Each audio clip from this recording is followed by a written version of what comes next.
Oscar Bevis, IFL TV MTK Global, delighted to be joined by Flash in the Matchroom Bubble. Zelfa Barrett, how are we, mate? I'm good, thank you. How are you? Very well. Everyone's just weighed in. I know it's a stressful time. You see everyone seems to go out there and just throw food down their gullet. But yeah, you made the weight and pretty relaxed now?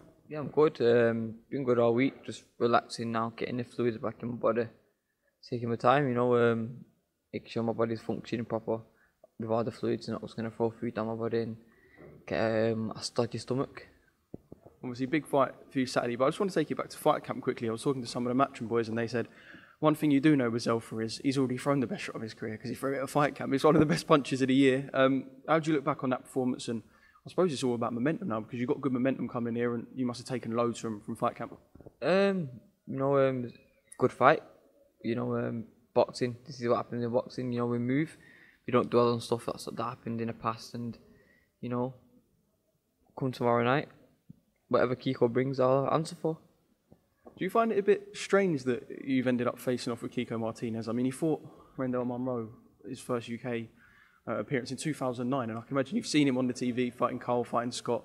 Is it quite weird that you've ended up coming face to face with someone like Kiko, who's been in the game so long?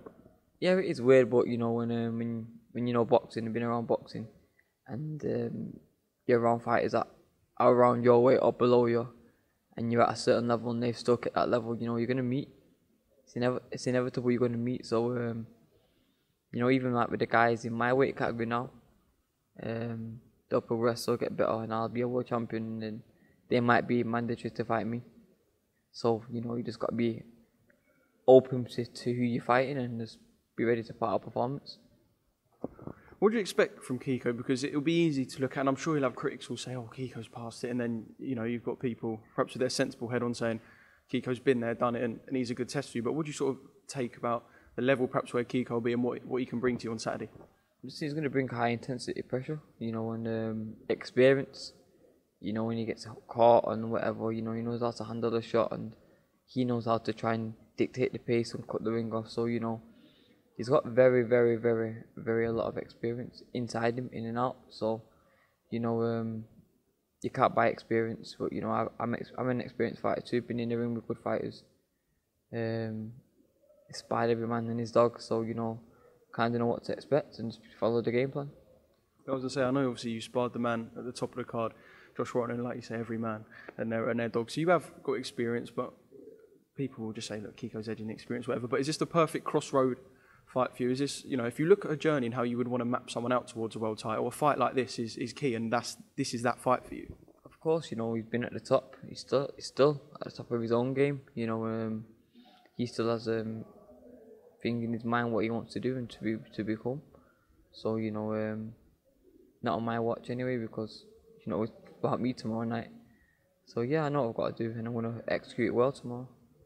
I try to take it towards Pat a little bit, because obviously he's come under the spotlight a bit more recently and perhaps getting the praise that he should have had over the last couple of years. Is there like a good team feel at the moment, because you've got people praising Pat, Matchroom have been throwing out your punch from the last fight, you're now fighting Kiko. Is there just a good sort of feel around the whole Brown Flash team at the moment? It's been a good feel anyway, we keep it small and nothing can't come in our circle, just only our loved ones and people that have been there from the beginning. So it's good for hard work to be noticed and to be splashed around.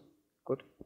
And can you sort of give us an insight into the sort of stuff Eddie says to you? Because when you listen to the press conference, I get the idea that he's, one, putting a lot of faith in you, and two, he believes in you. You can sense when someone believes in someone. I think when I listened to him talk about Dalton Smith, I felt the same, and I feel like he genuinely believes that he's got a world champion in you. Yeah, of course. You've got to back your fighter. If you want to invest time into him, give him TV exposure and whatever, you've got to back your fighter, and of course he does. And he's a cool guy. He's a genuine guy. He's a businessman. If it makes sense, then the fight will happen. And that's what it is. You don't beat around the bush. He says how he feels, and that's the kind of person you want to work with. You want to work with someone where you know where you're at. When you're fighting, and whatever. There's no tricks. He'll tell you what's what, and then it's down to you as a team to figure it out. And we know what boxing fans are like. People will look to the future. People are going to say the likes of Martin Ward, I know Samir Ziani, obviously European champion, fought over here with Alex Dilmagani. Do you let yourself look past that? Because obviously everyone envisions their goals, and I know you would have envisioned lifting a world title belt at some point. Do you envision anything that comes beyond Kiko at all? Or do you not want to slip into that mentality? Nah, listen, Kiko's the main priority, so you don't think about nothing else. When you've dealt with him, then you think about a million stems. But at the moment in time, he's the only guy I need to think about, and that's the only guy I'm going to think about. Has it been a tough camp? Because I know you became a father a few weeks ago. I was going to say 6 weeks, I might have made that. But yeah, has it been a tough camp? Because obviously I suppose you perhaps have a different feel about your life now. Yeah. And then you've got to be a father as well, but you've also got to have your sole focus because your boxing career is providing for your young daughter. So you have to find a balance. Has it been tough for you at all?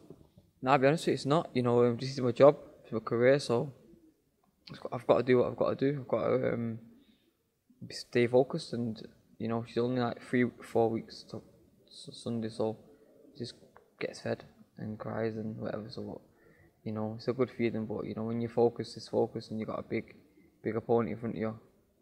Nothing can't break your focus. Nothing doesn't bother you. What's harder, bottle feeds or getting punched in the face? The bottle feeder when you try to twist on one and you're shaking it and the milk's coming out by accident.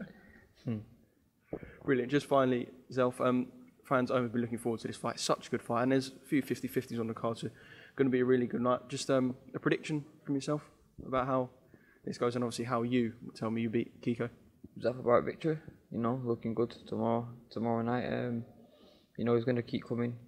He's going to try to put me in positions where I don't want to be, but you know, I'm ready and versatile. A Zelfa Barrett win.